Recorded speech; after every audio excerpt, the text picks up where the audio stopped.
Hello, friends. I've got Christina Greer joining me today. Another great conversation with her. I think you're going to love it. I've got your headlines and a clip show coming up. My interview with Chrissy, by the way, starts about 26 minutes today. But I just wanted to open with a special message to say thank you. Thank you to everybody who supports me here on this podcast and in my life.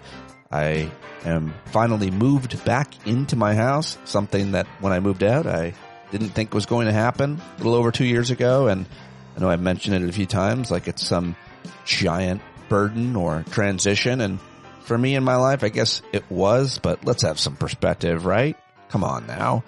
Truth is, I grew more in the past couple of years than I probably have in the many years before it.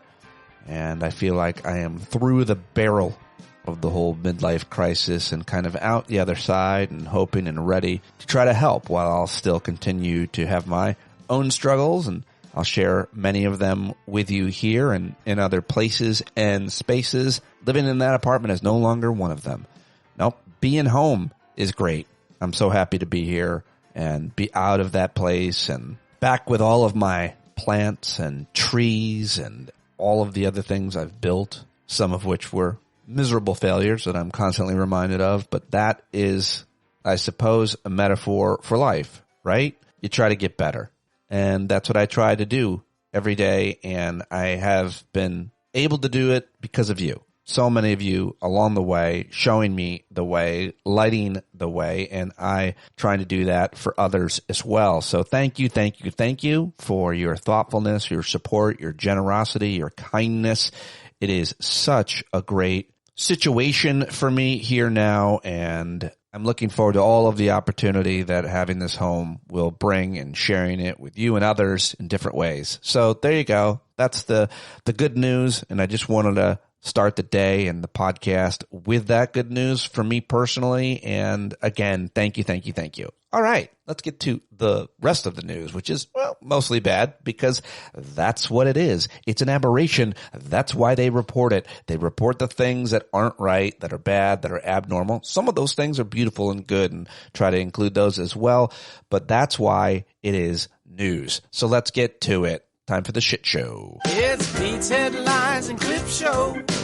Get in on the shit show. Well, the big story yesterday was the Supreme Court, and that will likely be the big story as well today, as the Supreme Court decision on birthright citizen is likely coming today. But yesterday, the court released several important decisions. The most significant is the decision in Slaughter v. Trump, which gives the president unlimited power to remove appointees without cause several executive branch agencies created by Congress, giving Trump or whoever's president sweeping new authority over approximately 24 multi-member agencies that Congress intended to be independent. That decision was 6-3, where the justices struck down a federal law that bars the president from firing members of the FCC except in cases of inefficiency, neglect, whatever he decides, I suppose. This is a huge victory for those who believe in this unitary executive theory that the president should have complete control over the executive branch and that the president should be able to fire any member of the executive branch and there should be no laws restricting his ability to violate the separation of powers. Also, the U.S. Supreme Court declined to hear the final appeal from Groper Cleveland of the $5 million jury verdict against him from E. Jean Carroll.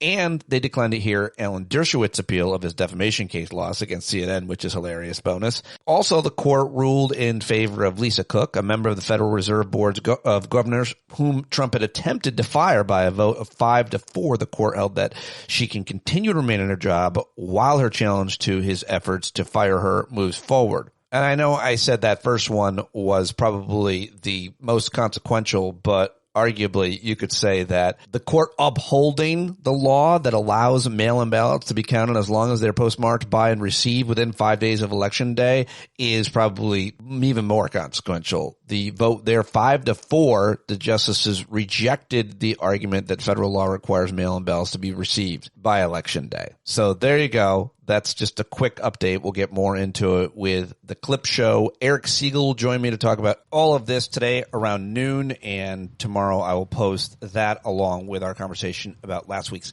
gun case. Plenty of reporting out of the Middle East, of course. Apparently, Kushner and Witkoff, these two idiots, awful, corrupt losers who are negotiating on our behalf and closest advisors to the president, one basically a prince because it's his son-in-law.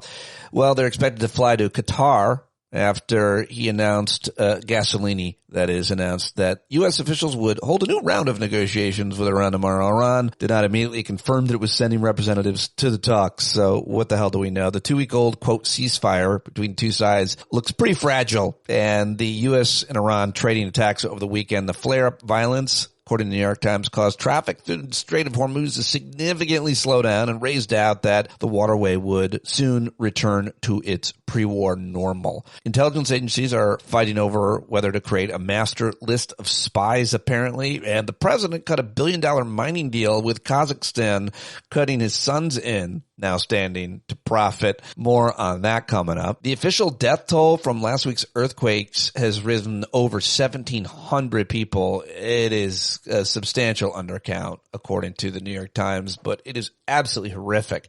Have you seen these videos coming out of Venezuela? Just absolutely terrible. And you are looking for the helpers and seeing the best of humanity during this time, though. The Archdiocese of San Francisco agreed to pay $395 million to survivors of clergy sexual abuse. How about that? The Catholic Church continues to pay out multi-$100 million judgments for the kids that they sexually abused. Just awful, and always something that we should be talking about, and why people still support that institution. As a result of that, you can still be Catholic. You just don't have to give them money, right? I don't know. Comcast announced that it's going to split off NBC Universal into a separately publicly traded company yesterday. I'm not sure what that means. Prosecutors charged a former NBA player, Malik Beasley, in a federal gambling inquiry, saying that he took bribes to rig his performance in games. That'll be interesting to take a look at. Well, those are the headlines that I've gathered for you from yesterday. What did I miss? I always miss something. Email me, standupwithpete@gmail.com, anything that you're watching, and I will try to include it and give you credit for it, if that's something you care about. Or not. Okay, let's get to the clip show.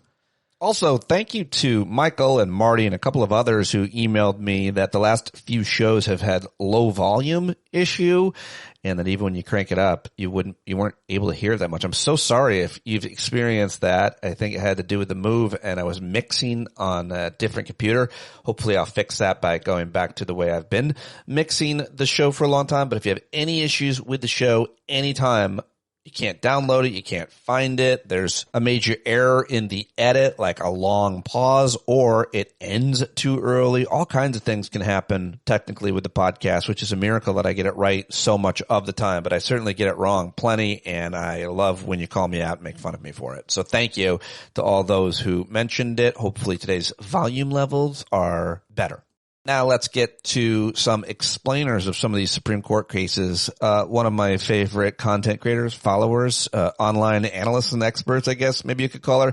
She's a former public defender. Eliza Orlins breaks down legal issues, and I know I like her explanations for things. So let's start with her on that voting case. So this case is called Watson versus RNC. The Republican National Committee sued Mississippi, arguing that federal law requires all mail ballots to be physically in the hands of election officials on Election Day, not just mailed by Election Day, actually received.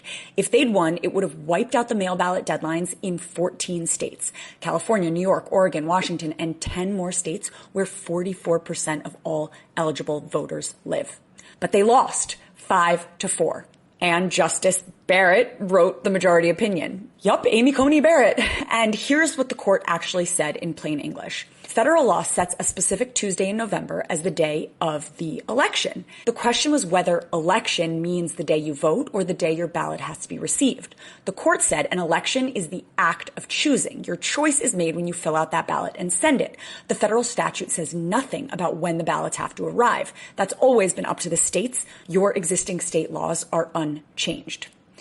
Now, Alito dissented. Thomas, Gorsuch, and Kavanaugh mostly joined him. His argument, an election isn't complete until ballots are in the officials' hands, so accepting them late means accepting them after the election ended. The majority wasn't buying it. The text doesn't say that. And if Congress wants a uniform receipt deadline, Congress can pass one. The bigger picture here, This was part of a coordinated nationwide effort to gut voting access before midterms. Trump signed an executive order trying to require all ballots to be received by Election Day. Courts blocked it. The SAVE Act hasn't passed, and now this case failed too. Their efforts keep failing. If you're in one of the mail-in voting states, nothing changes for you. Check your specific state's mail ballot deadline at vote.gov and make sure you're registered. There you go. Good stuff from Eliza Orlins. And now let's go to Mark Elias, who argued that case, apparently. He was on MS Now last night with Jacob Soboroff, who was in for Chris Hayes. I've taken that news well. He called the decision a tremendous loss today. Republicans have been targeted and targeting mail-in votes since before the 2020 election. And today, for the moment at least, they have failed in that effort. Mark Elias is the founder of Democracy Docket and a voting rights attorney whose firm litigated today's Supreme Court ruling on mail-in ballots, and he joins me now. Mark, congratulations on the ruling today, and I want to start with your overall reaction to the decision. 5 justices, if I have this right, who have never joined on an opinion together before. Yeah, look, it was a good day for democracy. I mean, you point out that Donald Trump has been trying to undermine free and fair elections for almost as long as he's been in public life. I mean, remember, this is the guy who spread the birther conspiracy about Barack Obama and whether he was eligible. And in 2020, I remember very well those cases in Nevada, which we were happy to win en route to winning more than 60 cases against Donald Trump. Won a big election contest in Nevada that year, written actually by a Republican trial judge and affirmed unanimously by the state Supreme Court. And look, today's decision should have been a unanimous decision of the U.S. Supreme Court, but it wasn't. But, you know, we take a win where we get it. And in addition to the good news out of the Supreme Court today, I'm also happy to report that we handed the Department of Justice its 11th defeat in its effort to get access to state voter files, this time in New Hampshire. Apparently, Amy Coney Barrett wrote that decision, and so Republicans like Steve Bannon are none too happy. Listen to this whiny little bitch. You're going to get another wake-up call, and that's on birthright citizenship. And Coney Barrett and that crowd, man, she was a lovely pick. Did anybody do any due diligence here? I know it was quite, behind the scenes, it was quite contentious before, but the Right to Life crowd, hey, did you do your due diligence? Are you happy with what you got? Are you happy with what you got? I guess nobody's happy with Amy Coney Barrett. All right, now we've got to talk about that FTC case where the Supreme Court is now going to allow us a king to fire the commissioners and overturn major restraint on presidential power. This case was called Humphrey's Executor v. United States, by the way. And just a tiny bit of background. During Trump won our first national nightmare, he nominated Rebecca Slaughter to fill one of the Democratic seats on the FTC. Then President Joe Biden renominated her in 23 to serve a second term.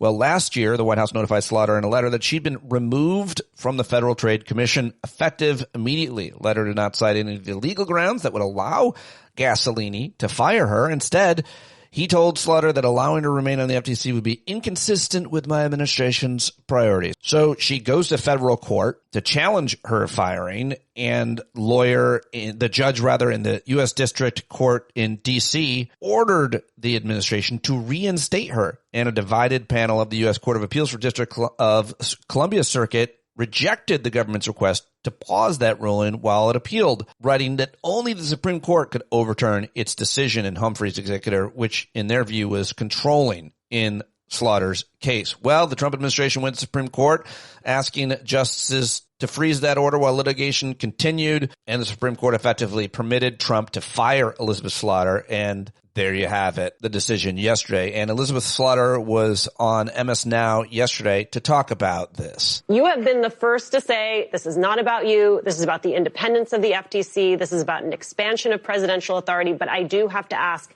how are you and how are you processing today's ruling?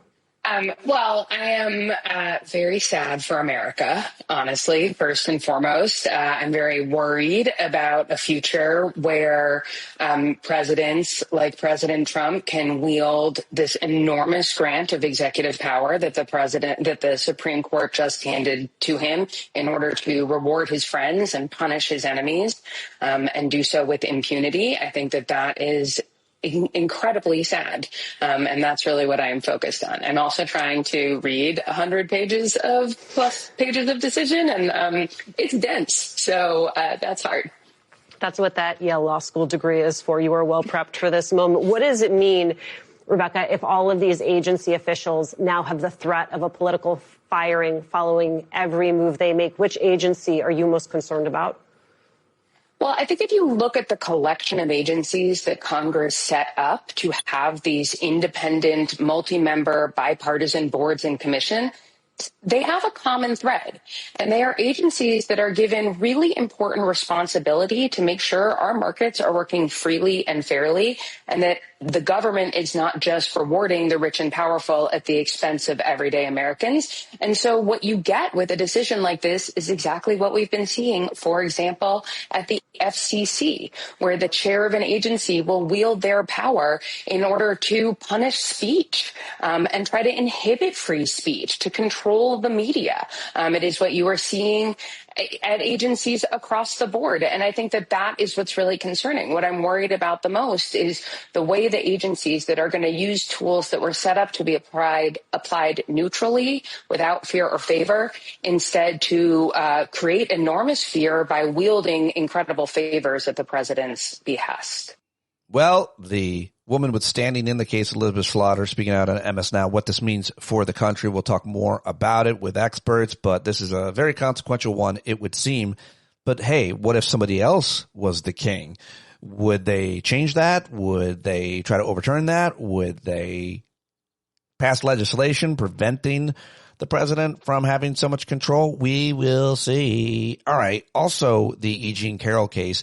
Yesterday, Jake Tapper had George Conway. I should have picked two other people to explain this, but Conway did not hold back on his description of what this means. The most important thing here is that second case does not call into question the judges and the jury's finding. When the jury found here that Donald Trump had committed sexual abuse under New York law, which means technically, and I pardon the explicitness of it, it means that he was found by the jury unanimously to have inserted his fingers into the vagina of E. Jean Carroll forcibly and involuntarily at the Bergdorf Goodman dressing room. And what the judge said about that, I think, tells us a lot. He said in his post-trial opinion, one of his post-trial opinions, is the finding that Ms. Carroll failed to prove that she was raped within the meaning of the New York penal law does not mean that she failed to prove that Trump raped her as many people commonly understand the word rape. Indeed, the evidence at trial recounted in this opinion makes clear the jury found that Trump did exactly that. So it is absolutely henceforth and forevermore, now that this litigation is final, it's henceforth and forevermore accurate to say and that he is an adjudicated sexual abuser, that he's an adjudicated digital rapist, that Donald Trump is an adjudicated racist, the president of the United States. And we should note, just for as long as you were using those technical terms, we should note the jury's finding of sexual abuse was limited to her claim that Trump digitally penetrated her, though, as you note, the judge later said even that finding still met the public's common understanding of the word rape. George Conway, thank you so much. Yeah, well, that was tough to hear, but important and interesting. We'll see if he sues CNN for it. Now let's get to the corruption of the Trump crime family. Let's go to Rachel Maddow, who hosts her show on Monday nights, and then I guess just fucks off the rest of her week and makes millions of dollars. But some of you will be like, oh, that's she. She deserves it. All right, fine. I'm just jealous. Anyway, she had John Ossoff on her show last night to talk about the King's corruption, and this is great from the senator in Georgia. Arrive at that as the importance and the cost of corruption to the average voter. How did you arrive at that as a strategy and as something that you felt like was worth devoting a lot of time to talking with your constituents about? Well, Rachel, what really resonates is, okay, You've got the American government controlled by Donald Trump backing a Trump family tungsten mine in Kazakhstan with $1 billion+ of federal commitments at the very same time that they are cutting health care, defunding hospitals and nursing homes, and doubling health insurance premiums for more than 1 million Georgians. We've seen 300,000 Georgians lose health coverage in the last 6 months because they couldn't find room in the budget for health insurance, but they've got room in the budget for a tungsten mine overseas controlled in part by Prince Don and Prince Eric. There you go. Love it. Love the way he talks. Someone should send up a mockery of the way he talks so clearly and plainly, because it's kind of funny how effective he is. All right, let's get to a clip you're not going to like. This is Pamela Brown on CNN having James Comer on. He's the head of the Oversight Committee in the House of Representatives, and she's asking him about this corruption, and he's like, listen, he does it, he commits his crimes right in front of everybody. So if you care about it, you should be outraged. But if you don't, at least you know he's doing it. Like, what kind of defense is that? He murdered her on camera in front of everybody. That the murder took place. Like, it's not like he was trying to hide the murder. Critics say that Trump is trying to profit off of this, selling merchandise, selling coins for thousands of dollars. He created a commission, an alternative commission, Freedom 250, where critics say donors can pay a large amount of money to gain access to the president. Is this something you would be willing to investigate as the head of oversight, whether the president is profiting off of the president and his family? Well, there's a story almost on a weekly basis that would imply that there's some profiteering taking place from members of the president's family. But they say, well, you need to investigate. Well, that you reported it. We investigated Biden because it's transparent. Okay, so hold on. Let me just make sure I understand. So because they're open about it, it's okay. But if they're not open about it, I wanted to pass ethics. Okay. I had an ethics bill with Katie Porter. It was a bipartisan ethics bill last Congress. And Jamie Raskin killed it because he thought Kamala Harris was going to be president and we were trying to do something nefarious to her. Okay. I think that there needs to be, there's nothing I've seen that President Trump or his family does illegal. If people don't like it, I think that's a political debate. And I think that's something that, voters can decide at the polls.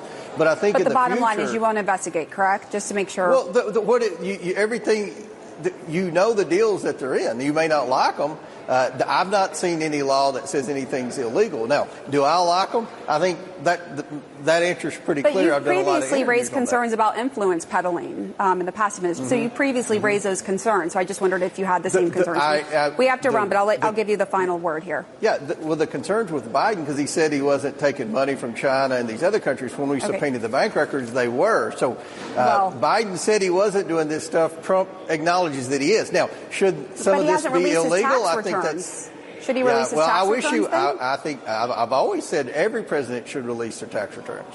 Yes. Okay. And just to be clear, Biden has said no wrongdoing, have to put that out there. Trump has also said. But the tax returns didn't show all this money from China and other places. And let me just be clear, the president is not subjected to conflict of interest laws in the way that others are. So I just want to also make that clear as part of this conversation. I think that's something that should be looked at by Congress. We've never had a business person as president before. We had presidents like Jimmy Carter that had little businesses about the size of my little business in Kentucky. But we've never had a business person on this level. So I think that's a new conversation that Congress needs to have. And we need to debate whether or not there need to be any type of laws pertaining to what businesses a president or his family should be allowed to participate. He came over to my house and he stole, but he did it in front of me. He stole my stuff in front of me. And he kidnapped one of my kids, but he did it while I was watching. So is it a crime? I mean, I don't know if it's a crime. You can decide if it's a crime. All right. Well, speaking of corruption, there's new reporting from the New York Times investigative reporter Eric Lipton about this mining deal in Kazakhstan. Here he is on CNN with Anderson Cooper breaking down some of the details. Just walk us through the key points of your reporting here. Well, we've already reported about how the Trump family moved into cryptocurrency and has made, more than $1 billion, most likely. They separately are now working as a defense contractor through Don Jr. And here's a whole entire new landscape that the family is looking to make money, and that's in the critical metals. The United States is investing, tens of billions of dollars to try to increase the supply of these metals because China is restricting access to them. They are very vital to the U.S. economy. So it makes sense that this is something that was started in the Biden administration, that this be done. But at the same time as U.S. government is moving to put tens of billions of dollars into companies to help them, build out new mines in the United States and around the world, the Trump sons have started to invest in the same sector, not only in the sector, but in some of the companies that the United States government is backing. And separately, the family of Howard Lutnick, the Commerce Secretary, is helping a bunch of these companies raise capital in the private sector. So both of them are touching these deals. Now, the Lutnick family is not actually directly involved in the Kazakhstan deal, but they're helping one of the partners in the Kazakhstan deal raise more than $200 million in just around the same time as Dad Lutnick was helping negotiate something that was going to benefit the same businessman. So, what you're seeing, a crossing of interest of the government actions and the family private interest, which is something we've seen a number of times in this administration, but is quite unusual in American history. Okay, there you go. Read more about it at the New York Times. And those are the clips that I've gathered for you today. Why no comedy? Well, all the late night comedians are off and Stephen Colbert got fired.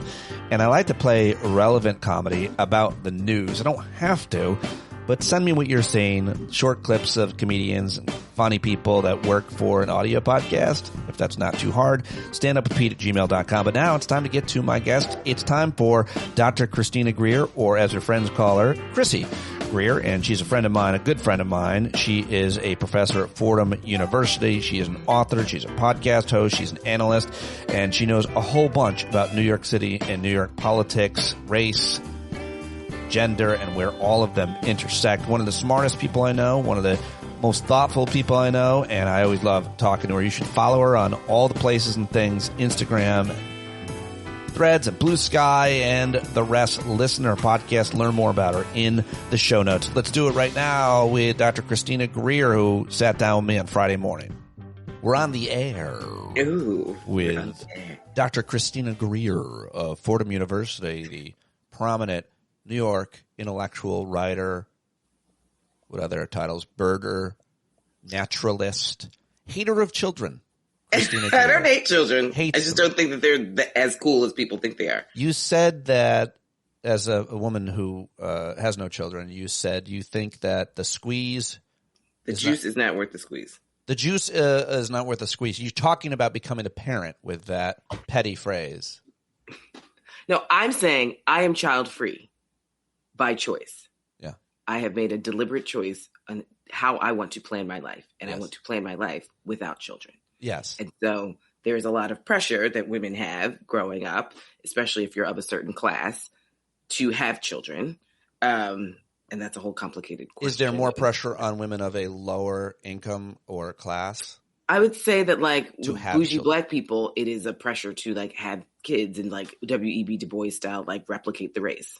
Oh, you're talking about bougie Black folk pressure. Yeah. I'm not familiar with bougie Black folk. No, pressure. it's like, you don't want to be like a blues woman just running off to Paris. It's like, which I am. Isn't that what you are? I am, totally. Absolutely. I would give W.B. Du Bois a heart attack. Okay, it's so like, there's with your CV, and like you were married to a man with this, like with a prominent CV as well, and you all should have had minimum 2 children. And I was like, do I really?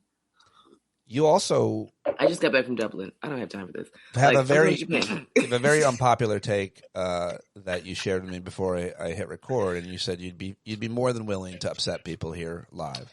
Listen, we all like what we like. I am very sensitive to sound. Okay, so here's a hot take. Yeah. I don't find Beyonce's voice sonically pleasing. Like, that's a hot take that people get apoplectic about. Like, it needs to be surrounded by stuff. I can deal with Destiny's Child. I can't deal with her voice by herself. Wow. Some of your listeners think you have a lot of Black women. Like SWV.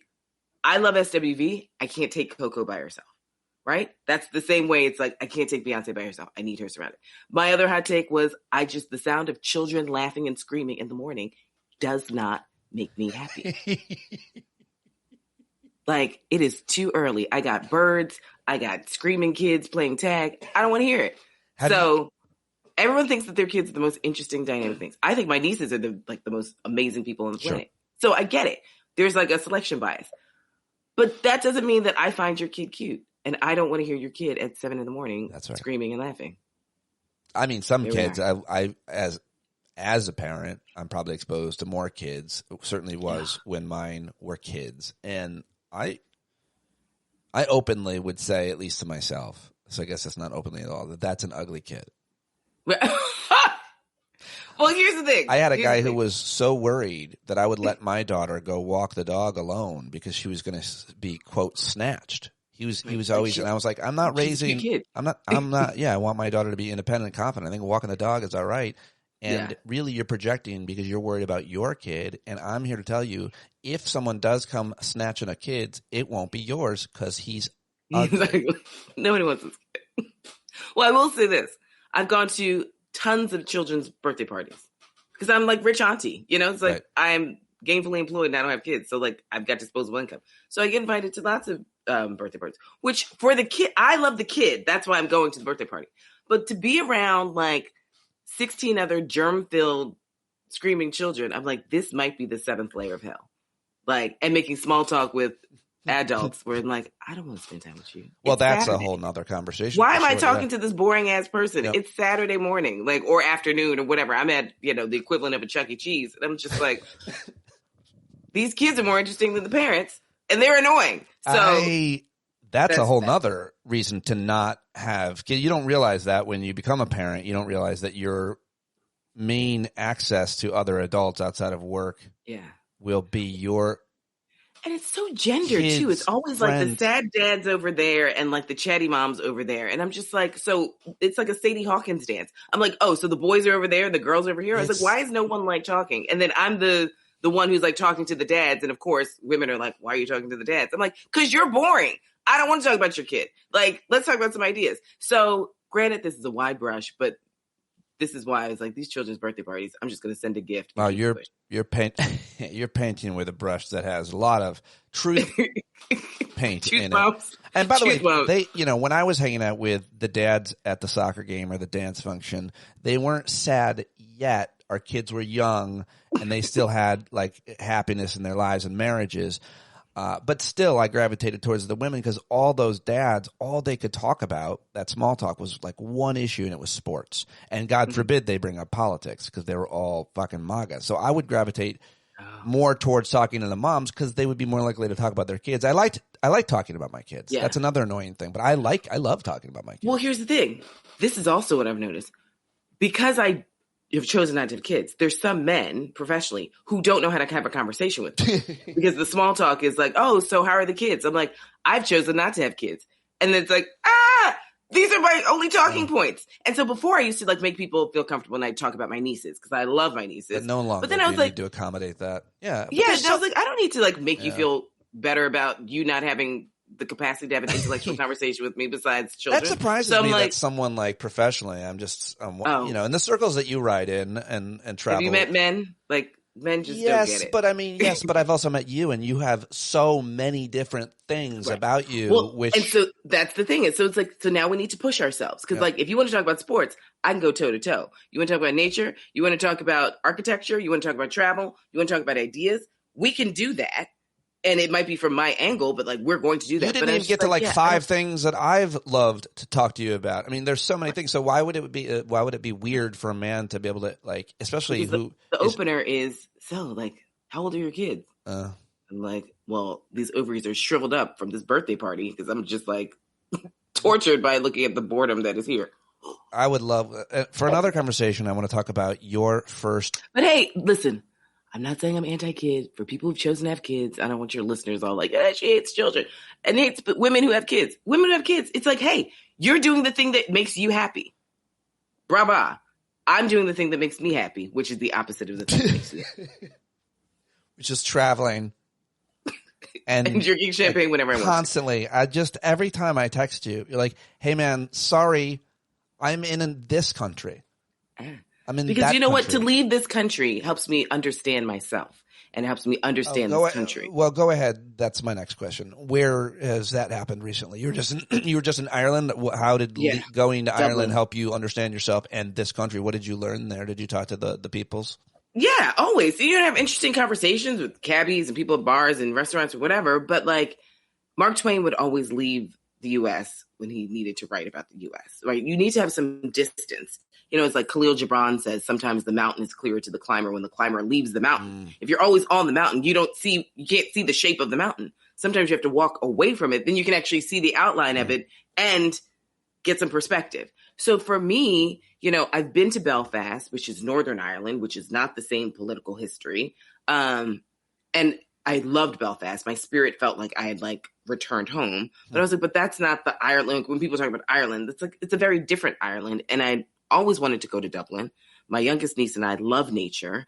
And I was like, I want to go to this country and see, everyone's like, it's so beautiful. And I was like, okay, let's see what you're talking about. And I was like, you are beautiful. I get it. And I need green in my life. And it was just, there's a certain level of, everyone's like, the weather's terrible. The weather, of course, the heat wave comes, sunshine. And the first day was terrible. But the rest of it was amazing. We hiked. We did lots of outside stuff. So it's just, I know it's going to sound super hippie stoner, but communing with nature in Ireland helped me understand Ireland, right? And helped me understand the history and the people. We went to go see the Book of Kells, and I'm not super religious, but it's you have to be impressed by a book that's from the 6th century that people hidden and smuggled and, preserved because they cared about this thing. So there's some architecture that was amazing.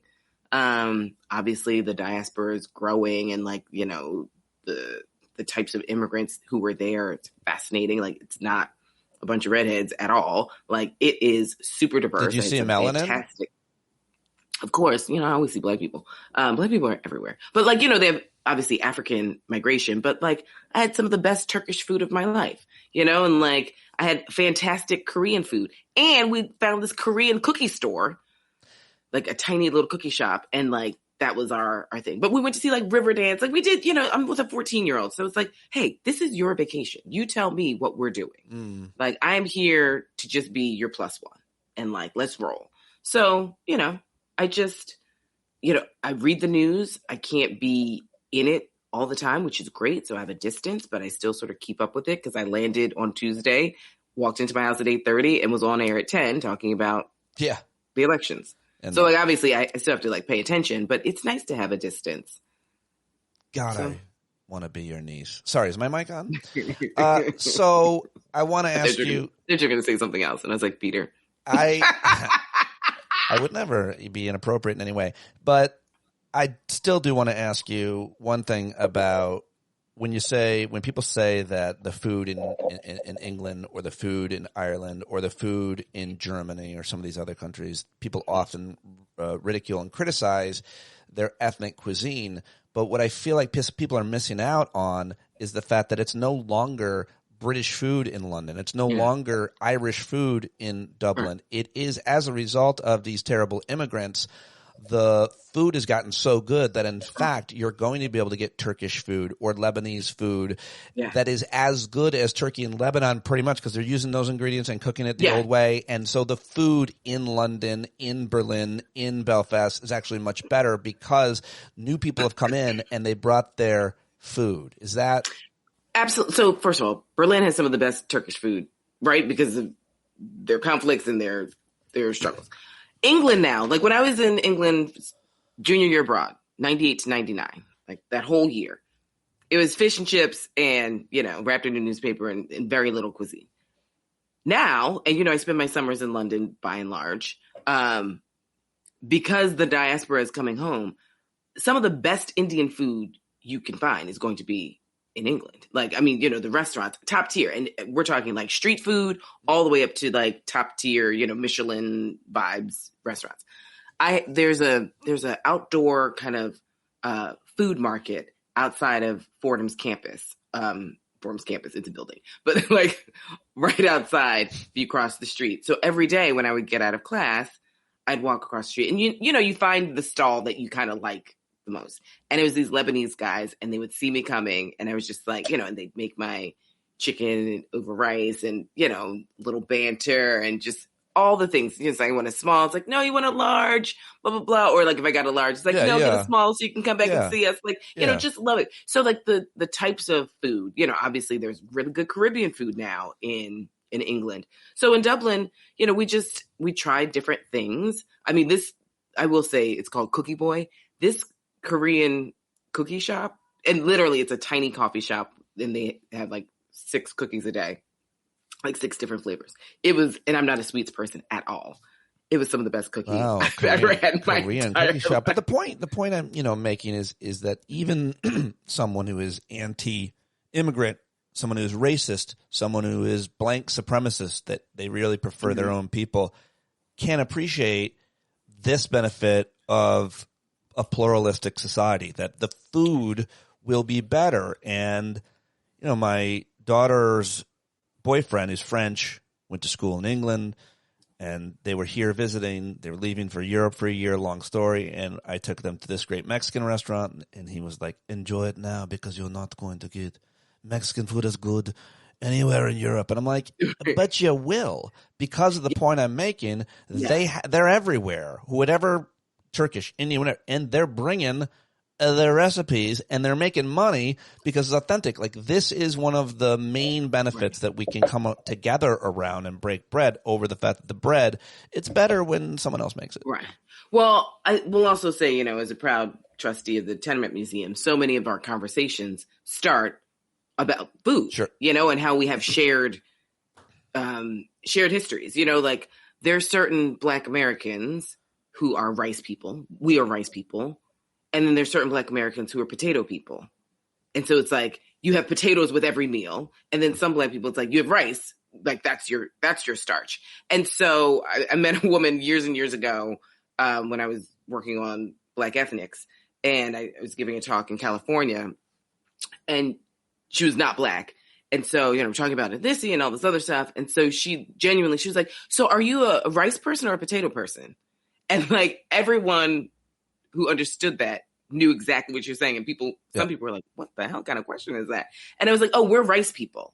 But like, because of like some Black people like living in close proximity with the Irish and like the history of certain parts of the country with Irish Americans, they are potato people, And so it's like, I think for me, I love this idea of food, and lots of people have written about it. I'm not saying anything brand new, but like this cultural exchange where so many different cultures have like a version of the same thing, right? So it's like I go to this French Senegalese restaurant called Café Rudi, and they have like fataya. It's like fried, like little ground beef inside.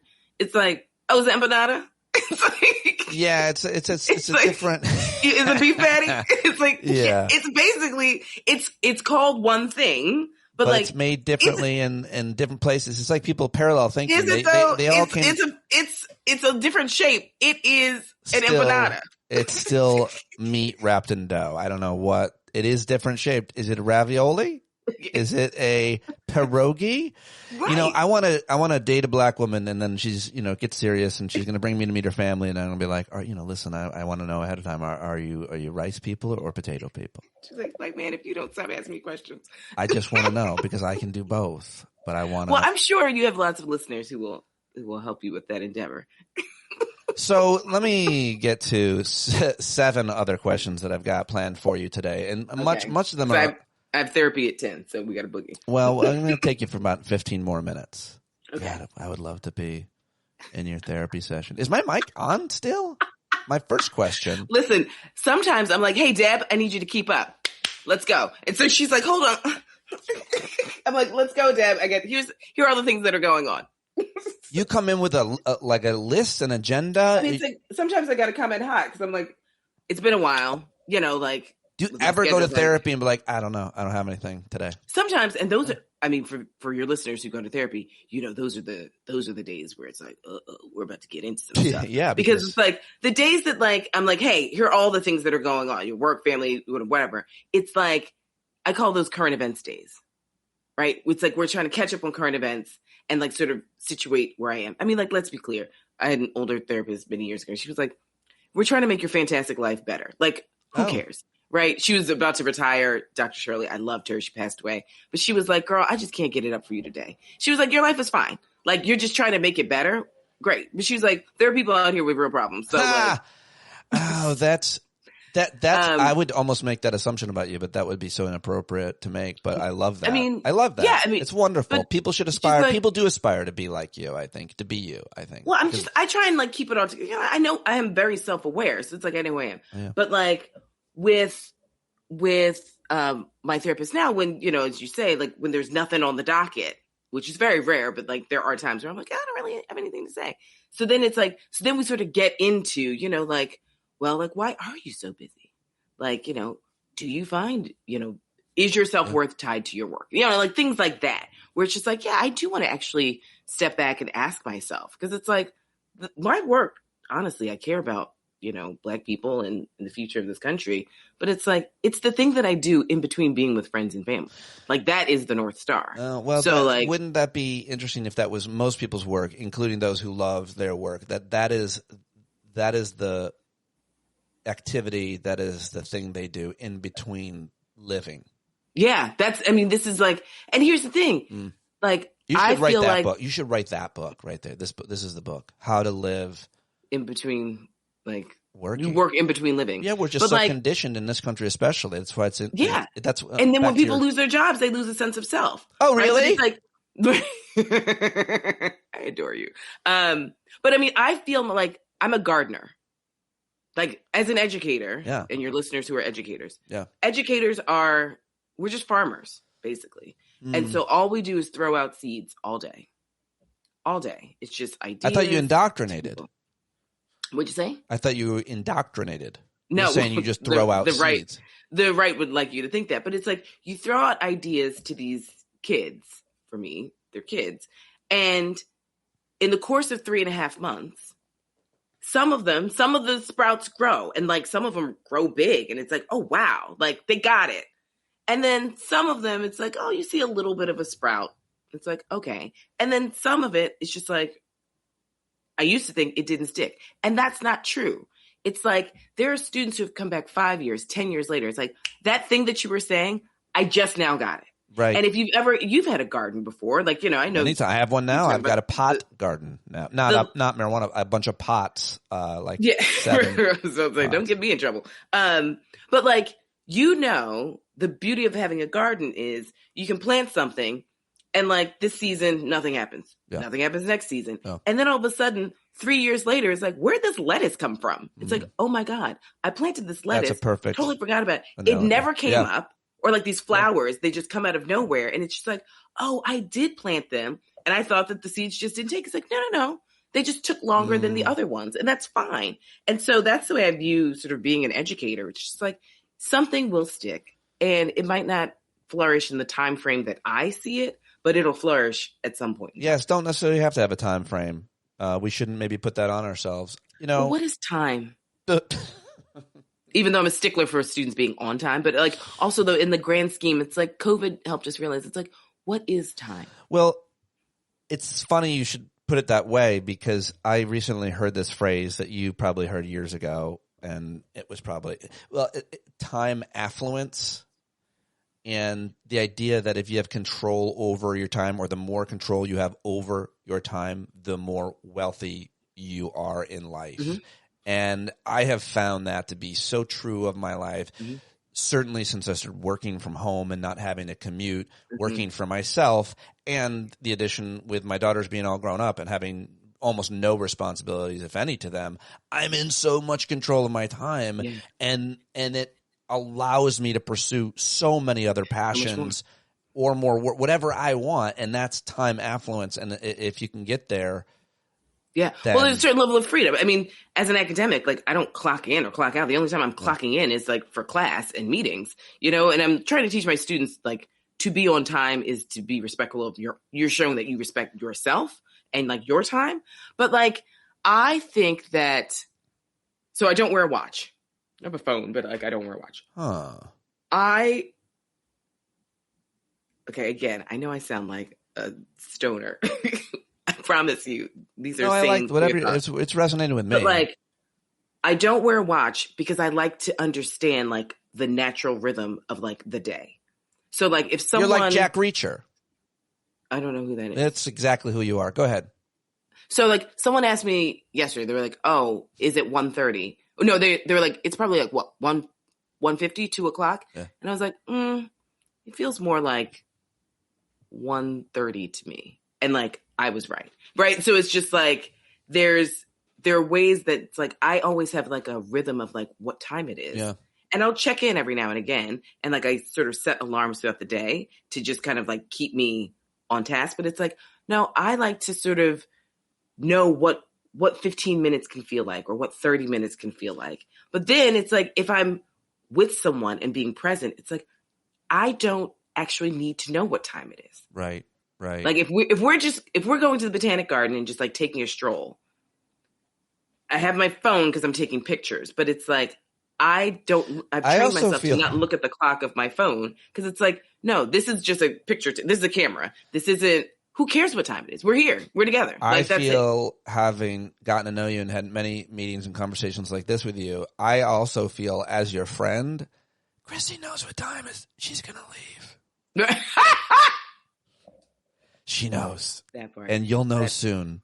If you don't know, you're about to know. And so I'm going to ask for 7 more minutes because when talking with you, you're one of those few people that you really can't have an interesting, thought-provoking conversation, a public conversation the way we are now, and not even get to what I specifically want to talk to or your expertise or the agenda. Oh, I thought we were going to talk about elections. I'm sorry. I'm still laughing because it's like, listen, like when I go to events, like it's just like, yeah, I'm like that German word for like, I've entertained enough. It's like, I'm leaving. I went to dinner with you once a long time ago, and a whistle went off. Like a work is over, like your shift whistle. A shift whistle. And like, you just got up, and you actually just disappeared like the Batman. It just vanished. Like an Uber showed up, and it's like, gotta go. You wrote a piece, and I suggest people read it. It's at searchlight.citizensunion.org. Citizens Union, this good government New York City agency. Yeah, it's their new online outlet. It's good. It's really. After I read your piece, I explored a bit. The piece is, what does DSA's most surprising victory say about changing ethnic politics? It's specifically about New York 13, specifically about this one district, this seat, which obviously, like other seats, has changed its lines over the years with gerrymandering and so on, but still, it's often referred to as the Harlem seat. And it's a fascinating article to understand how that area of New York has changed demographically and politically, and what this kind of disruption that has occurred there and in other places means. And so people should read it for that. I would go into it more specifically, but I want to cast it a little larger with the time I have remaining. I mean, just ask in general, what does the rise of DSA mean for New York, and what does it mean for the larger Democratic Party? There's a lot of narratives out there that are forming, and I want yours. You want my narrative. Okay. Listen, obviously DSA has organized, and they had a fantastic night on Tuesday because they have very clear messaging. Like, if you don't know that Donald Trump's an existential threat to democracy and like the world by now, like, you live in a hovel, So it's like, that's clearly not a message that voters want to hear one way or the other. Like, you either believe that or you don't believe it. The larger question, especially for those of us who live in New York, is like, can I afford to live in this city? I mean, I went to the grocery store yesterday and paid $75 and had a bag and a half of groceries. So those are the issues that are of concern to people. And I think a lot of the DSA candidates, I hate this phrase, but it's like, it was a change election in the sense it's like, these incumbents are spending your hard-earned tax money to go kill children overseas, as opposed to paying for education in your neighborhood. Does that seem like a no-brainer? It does seem like a no-brainer to people. And it's like, I may have zero experience in electoral politics, but this person who has lots of experience in electoral politics has been in office for a decade. And is your life better? It is not. So like, they could make the theory of the case, as folks say, and it resonated for this election. Yeah. Now, I am reticent to say that this is a strategy across the country. a DSA strategy. There are a few things. One, all politics is local. Two, I think the framing of the issues is going to be the key for Democrats to be successful. This idea of like DSA per se makes a lot of people nervous. Right. So it's like, it's the package. The message is clear and it works. The name the DSA or socialist is not. That's even though we have socialism, how are we paying all these farmers to lost me. kill their farms? Don't explain it. You know, we don't explain it. You lost me at socialist. It doesn't matter how you explain it. To your point, like I heard the word, you are what we've said you are for years. You want fucking communism, Russia, Cuba, China. You want all that. And that's scary to people. But when you explain what they want, is what I'm hearing you say, it's different. It's very different. And so I do think that, you know, like with the Daddy-Lisa Chevalier race, someone asked me like 9 months ago, like, does she have a chance? And I was like, here are all the things that would have to happen. I was like, we'd have to be in like a change moment. Mom Donnie would have to endorse her. She'd have to be dynamic. She'd have to like do AOC style campaigning, like pounding the pavement. You know, she'd have to use her money effectively and, you know, have a message that is like very clear. And I was like, and Adriano Espaillat would need to ignore her to his peril. Right? Because like if you're an incumbent, of course you want to ignore a challenger. It's like, you're not even important enough for me to like mention you. Like I'm just basically going to run a non-campaign because to run a campaign would acknowledge that you're a threat. So like, but you do that to a certain point and then you realize like, oh shoot, I should have been running a campaign. All of the things that I said needed to happen, like all of these things will need to line up. All of them lined up. So this is why we see, and sometimes waves happen. Now, I do not tend to feel comfortable with massive shifts one way or the other because, as Machiavelli tells us, provinces easily won are easily lost, right? So it's like, I don't like pendulums swinging because that means the pendulum can swing back and we can have what we call like backlash, you know, white lash. We've seen it time and time again. Right. So that does make me nervous. How that plays out in New York City is going to be very different than how it plays out nationally. But like, I don't mind sort of more incremental change.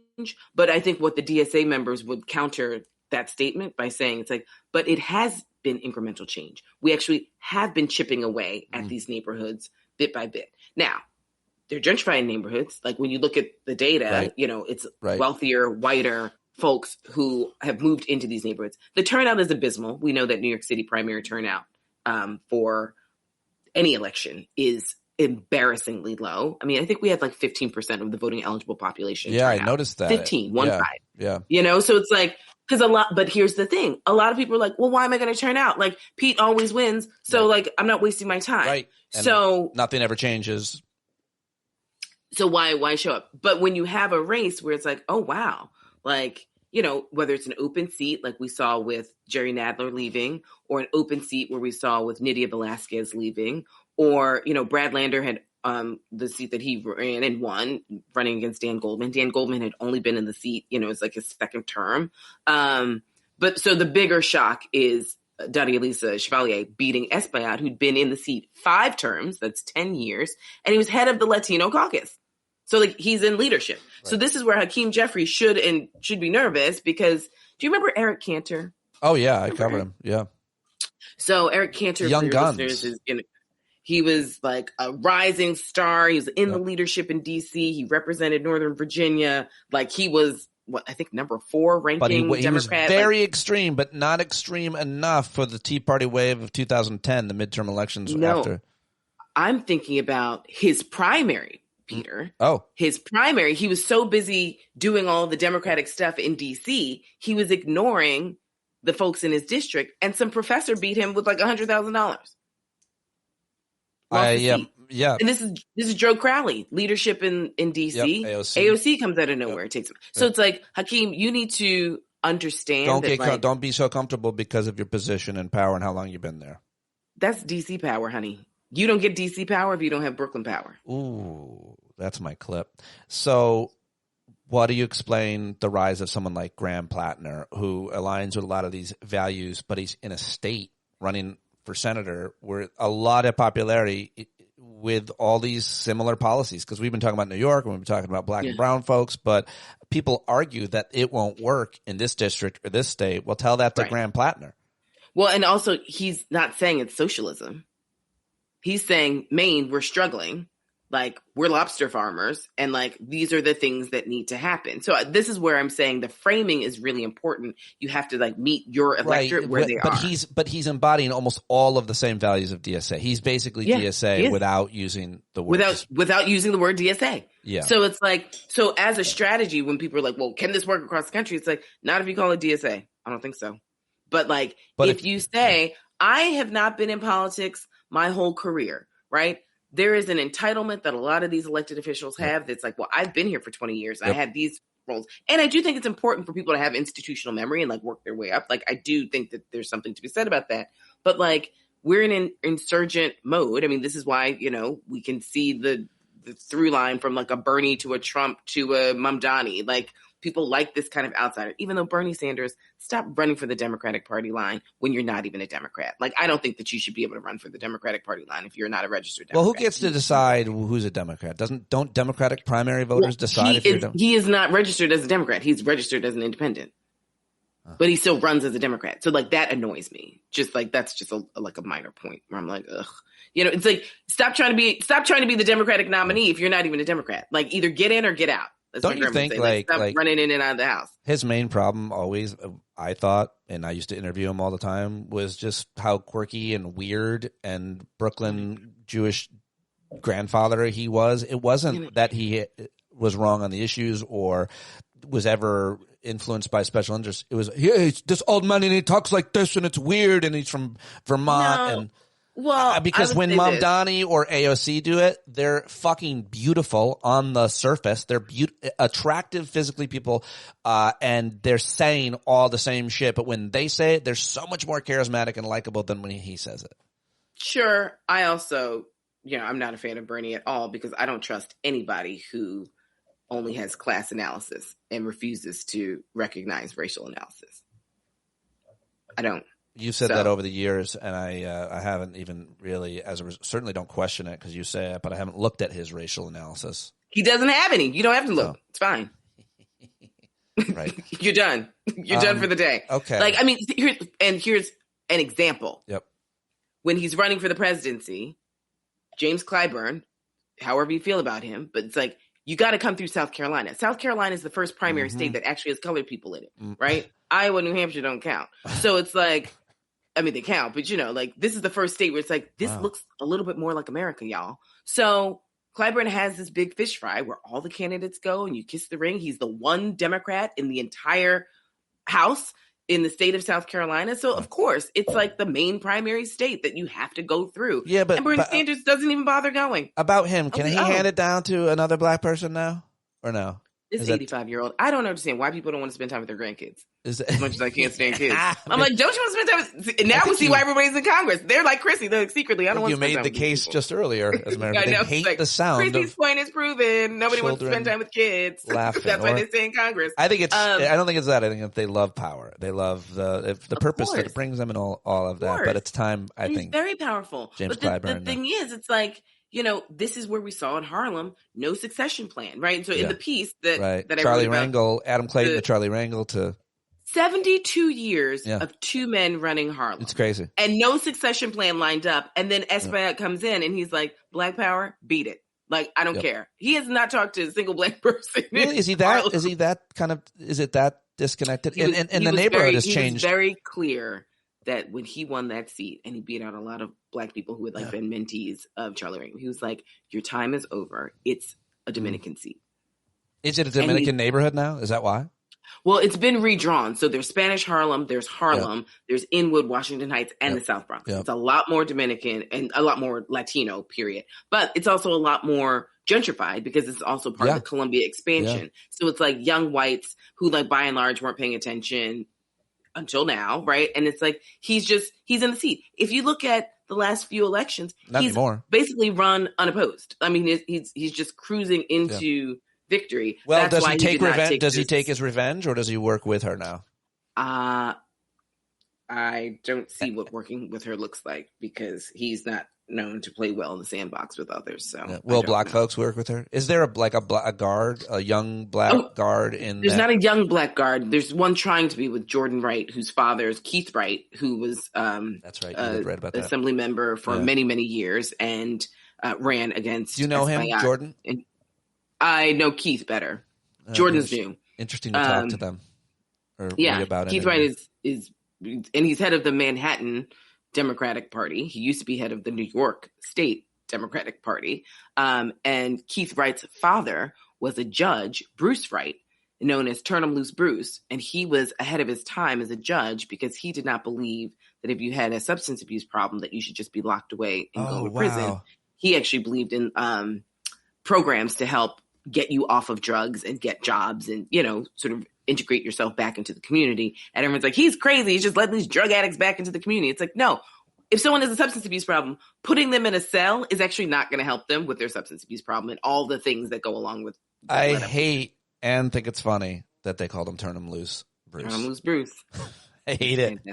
But also, Bruce must have hated that also. I will tell people this. I'll say this to your listeners.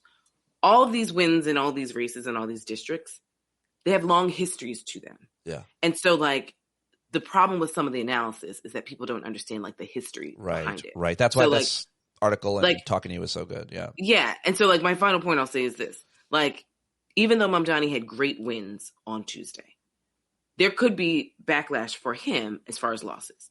For example, Nydia Velázquez, who's the first Puerto Rican woman ever to go to Congress, she's also the first Congresswoman to endorse the mayor when he was running. She decides, of all of her mentees, of which there are many, she chose Antonio Reynoso, who's the Brooklyn Borough president, as her candidate. And he lost big, and had all the labor endorsements and all this other stuff. Yeah. But she's Puerto Rican and he's Dominican. She's passing the baton to a Dominican. Puerto Ricans and Dominicans in New York City have had some contentious relationships. I've been around it. Yeah. So the fact that, like, she understands changing demographics and it's like, we now need to be together in this changing New York City said something. And it's something that Mamdani, who represented Queens, doesn't fully understand because his Latino understanding is Salvadorans, Colombians, Ecuadorians, Mexicans. Growing an important group, but not a historical Latino power base. He's making it such. But, like, this does raise larger questions because there was a lot of Puerto Rican leadership that were unhappy about whether he was going to attend the breakfast that every mayor has ever put on in Gracie Mansion. How long is he going to march in the parade? There was talk that he wasn't going to go to the parade. Like, these are things that matter to people. Yeah. And some people are like, well, that's old ethnic politics. Yeah. You know, it's like, it's not that old. So these are certain conversations we need to still have as a city. Well, love being fly on the wall as you have them and write about them and teach us about them. Thank you very much for joining us. Good luck with your next meeting that you have. Meetings all day. And happy Friday, and thank you for joining me, and everybody thanks you very much. Thank you. And that is it. There she goes. Dr. Christina Greer. Go follow her. Go let her know you heard her here on the show and you love her. You can watch it on YouTube or Substack. That's it. That's all I've got for you today. I'll be back with you tomorrow. Should be talking with Eric Siegel today live around noon about today's disastrous Supreme Court decisions. Hopefully they decide the right thing on birthright citizenship, which is pretty well spelled out in the Constitution. And that's it. Be well and be good and try to be the change you want to see in the world today. Good luck beating the heat. That's it. Bumblebees. John Carroll taking us out. When the tyrants taunt you in the siren's teeth, you better stand up. Stand up. Let the brave meet the challenge. Let the meek weak flee. Boy, you better stand up. Stand up. When you're tired of begging, saying pretty please, that's the time you gotta finally get up off of your knees. When you can't see the forest for the burning trees, you got to stand up. Hey, you've been sitting so long, you got the creaky knees, you got to stand up. Stand up. I think you're driving wheels in leaking grease. Boy, you better stand up. Stand up. Well, there's a whole lot more of us who know what's right. They'll keep right on ignoring us if we keep sitting tight. You got to open up the window to let in some light. You got to stand up. That's right. You got to rise up. You got to stand up. You got to stare the devil straight in the eye. We got to let him know it's his turn to go. See it clear and all you hear is a lie. So get up off of your butt, get down off of your fence. Even if it ain't a very friendly audience. Well, they'll begin to listen when you start making sense and you stand up, stand up. No need to point your rifle to defend your town, just stand up, stand up. You know they can't deny you what you're laying down. Oh, you better stand up, stand up. Show your face of every color, yellow, black, red, and brown. She's the place where every lost child will finally be found. There's only one thing to do before we stand our ground, and that's stand up, stand up. Well, the founding fathers saw a land for all. They had to stand up, they had to stand up. They had a keen imagination for a crystal ball, drawing all the plans of stand up. But all they had to go on was the time they were in, with other causes for laws, and since they weren't in sin, they knew that change was gonna come before the change would begin. They had to stand up. All right, they had to stand up. We got to stand up. We got to look the devil square in the eye. We gotta let him know it is the time to go and make it clear when all we hear is a lie. Why you lying awake wondering where the money all went? It'll be the cost of freedom that'll go unspent. You can see him flee the scene of that experiment if you stand up. Alright, we got to speak up, we got to reach up and raise your voice in every way you know how. Don't be toes up, you got to show up. Ain't no better time to do it but now. No need to pledge allegiance to no wanton tribe. Rise up, show obedience to the voice inside, and listen well and it'll tell you not to run and hide. It says stand up.